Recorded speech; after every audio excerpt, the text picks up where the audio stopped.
Who in the 1800s could have imagined that the farmer's way of life could be so transformed by the arrival of manufacturing?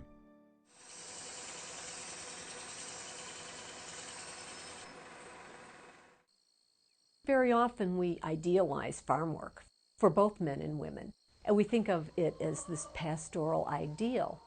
And in fact, it was grueling hard work, and many saw it as very monotonous, and they were also very isolated. So farming was, by the late 19th century, was definitely in decline as manufacturing opened up other options for both men and women. Wilton's water power would be key to the farming community's transition to industry.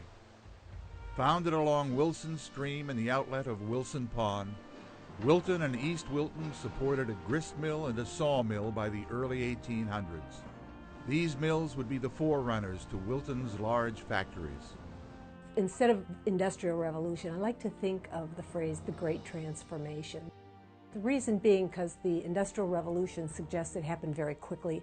In fact, it didn't. It happened at different rates of speed in different industries. And the phrase the Great Transformation suggests the profound changes in people's lives, all people, farmers, artisans, women, children. By the mid-1800s, Wilson Stream was powering small industry from corn shops to a tannery. However, many of the things that people used were still made by master craftsmen. Young men still hired themselves out as apprentices to a blacksmith, shoemaker, or tanner if they wanted to learn those trades. The pre-industrial artisan system was based on a three-tiered system: apprentices, journeymen, and master craftsmen. This system began to break down very gradually.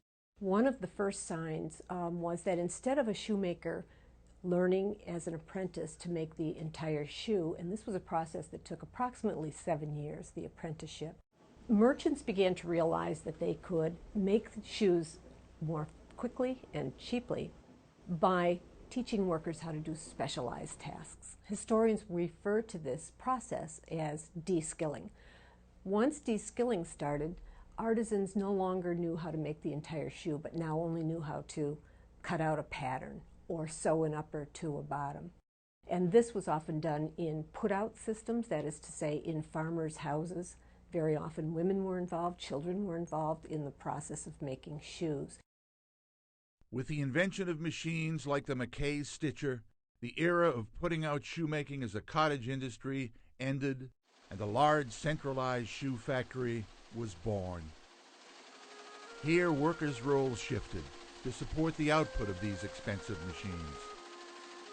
Journeymen found that in order to make the leap from journeyman to independent shop owner, one really had to have a Mackay Stitcher. So what happened is that many journeymen were stuck on that craft ladder, changing their status from independent craftsman to dependent wage earner. Most journeymen, who had expected to become masters themselves someday, were now under a boss with little chance to move up. G.H. Bass was one of the few journeymen to make the transition to factory owner. He went from apprentice tanner to owning a tannery, thanks to his father's help with the investment. Then he became a partner in a shoe shop with 8 employees. By 1879, he bought out his partners and changed the shop's name to G.H. Bass and Company. On the strength of his sturdy outdoor shoes, including the River Driver boot, his business expanded into larger quarters, and in 1904, he built a factory at the outlet of the lake. Just down Wilson Stream, the Wilton Woolen Mill and Forster's Wood Products plant were also going strong. In Wilton's heyday, it seemed like there would always be these grand factories and their hundreds of workers. After I quit school, the old man said either you go to school or you pay board. And that meant get a job, and after applying for a few, the woolen mill was the one that hired me. When I went to the woolen mill was the place to work. You know, you could get a good paying job back then. Of course, 33 cents an hour was good pay then. 100 years earlier than Lawrence Wilbur's story, many young women were leaving farms for factory jobs too. By the mid-1800s, the products of a woman's traditional work on the farm, such as candles, brooms, and cloth, were able to be purchased as ready-made products, freeing the women to work in factories. The young men on the farms could not be spared. They were still needed in the fields to plant and to harvest the crops. But most farmers could spare a daughter or two in order to have the cash that they now needed to buy these products. It was only over time that workers would develop their attitudes toward employment that are common today.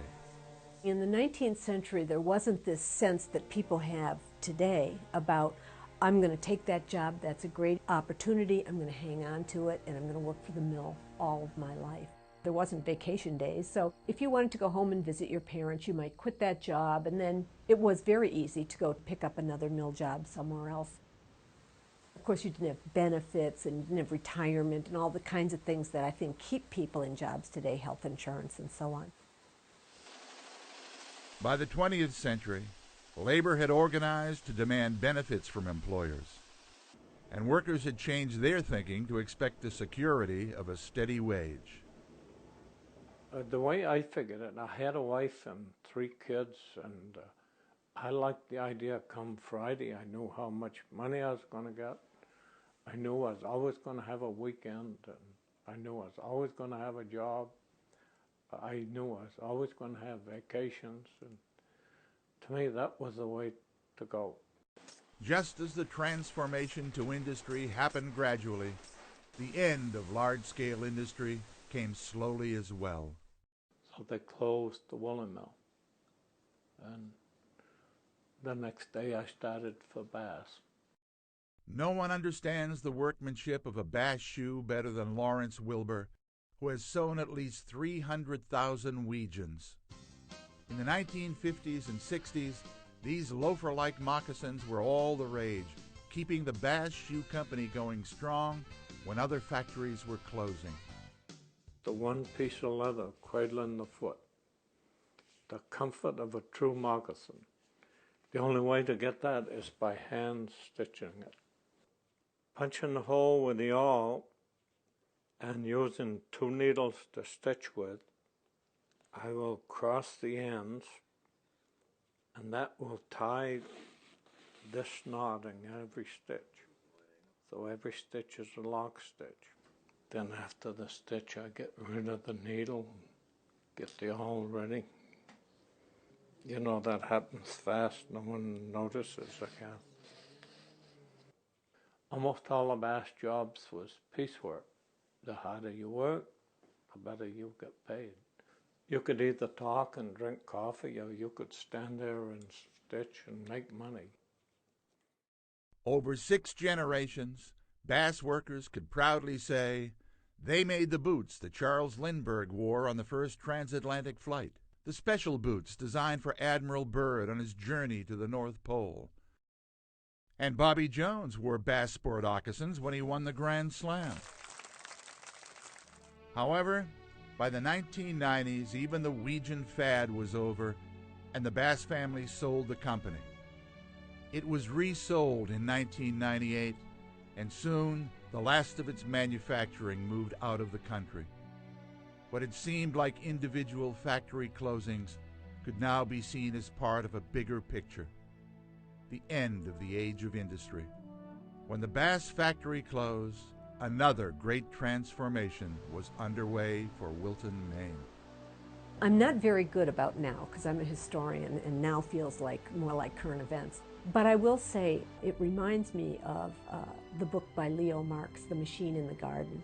And I think of Maine in that way now that the machines are once again leaving and we have the garden back, you might say.